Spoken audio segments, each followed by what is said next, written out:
Hey everyone, happy Tuesday. Got 3 magic number, I think. Is that Yes, right? it is. Thought I made that up, but I think there's like a song, right? Yes, there Multiple is. rock 3, it's magic number. Yeah. See how Shelly sang that one and I didn't because she didn't want me to sing for real. Well, welcome everyone to Live at 5. We are kicking off this week with actually kind of a repeat. So if you hung out yesterday or came on yesterday for Live at 5, I've noticed we were all in Spanish. So what we're going to do today is basically do what we did in Spanish and English. So got another shot at it. We'll give it another run. But Shelly's joining us today, and we've got Carrie running the tech because God, you don't want to leave me to do that. And then I'm Alejandro. So we're on the show today. Thanks for being here. So we're going to talk today about really some how-tos, but how to communicate effectively. Because man, I was thinking about like how much, Shelly, communication is a part of our world, Mm-hmm. and I couldn't find a place or a space where it's not happening. Yeah, I can't think of any place that it doesn't happen either. Yeah, and so obviously, working with people that have brain change, it still needs to happen. It still does happen. So we're gonna roll through some things today that can help you work with someone who's got a changing brain or someone with a brain.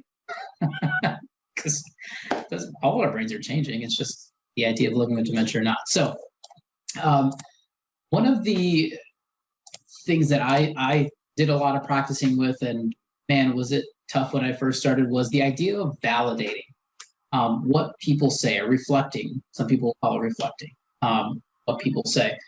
But so, Shelly, if you were to give me a statement, a question, I'll kind of give the folks listening and watching an example of what that might sound like. Okay. So, Well, so Alejandro, it just started snowing here.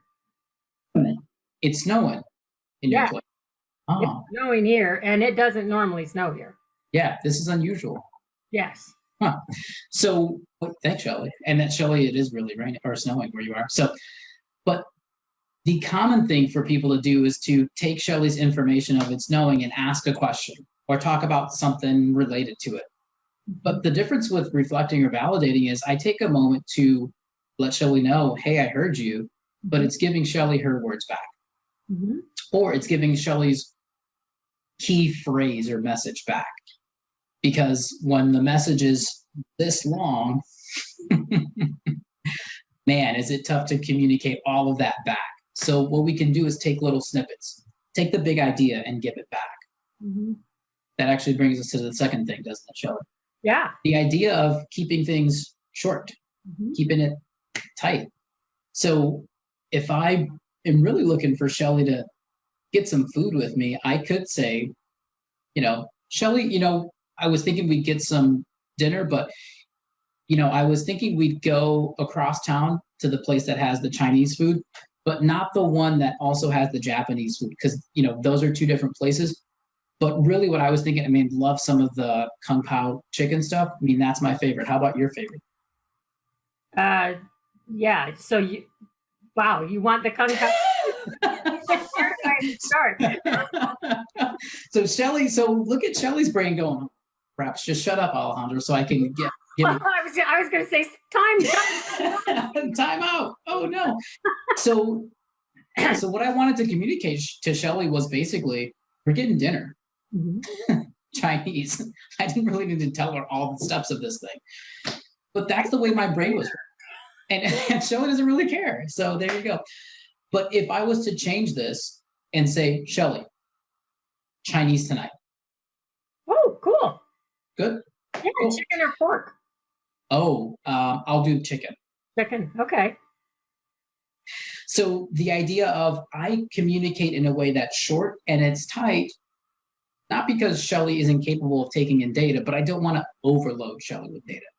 So I give a bit and then I give a bit and then I go, Shelly. I was just going to say, I also think what's cool about the way we do this is it gives the other person a chance to focus a little. And maybe, you don't know what else has been going on in my day as to whether I could handle all of that or not.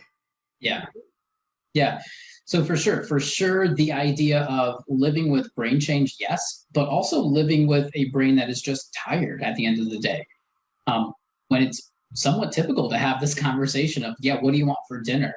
I don't want to do that right now. I just do whatever.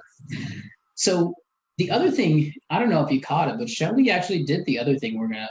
The third tip for the day is, so go ahead and do this out there, everyone. Are you here, here, here? Yeah, so Shelly basically gave me a visual to say, I'm on board with you. Yeah, Chinese sounds good to me. So that's one way, is our hands. And man, the cool thing about this is we always have these suckers around. So Shelly, visual for eating, what you got with your hands? Yeah. Coffee? Tea? Or actually. So Shelly got really, man, look at Shelly's brain firing on all cylinders. So if I have my hands, yeah, it's a great way to give visuals. If I have the actual thing. Now, why would this one be a little tricky, Shelly?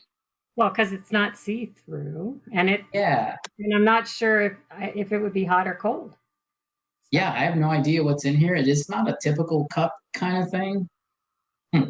So maybe you guys out in Facebook world have some alternatives to this, because, I could just see someone going, "Oh, that's a nice vase." I actually was thinking a pencil holder. Pencil holder, yeah. I mean, it's not really clear that this is a cup, although it is. I guess it could be something else.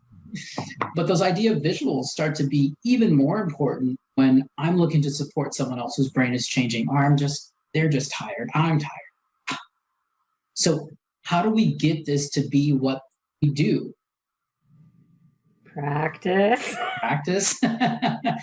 Practice. And so you'll notice Shelly and I really having a good time with this thing, because practice doesn't have to be terrible, awful, horrible. It can be fun. So give yourself some challenges to go out and practice this thing with someone.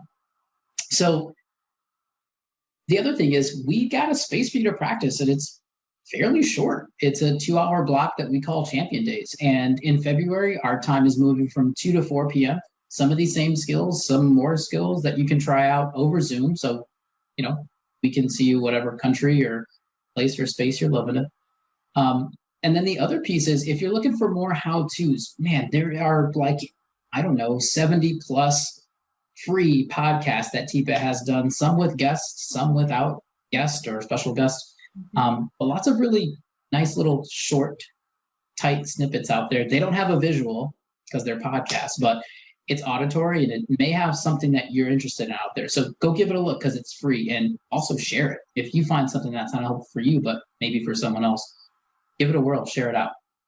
So thank you everyone out there in Facebook world for taking a watch. And if you have something that you went, I would like to know how to do this, or man, but what if this happens when I get an answer or something?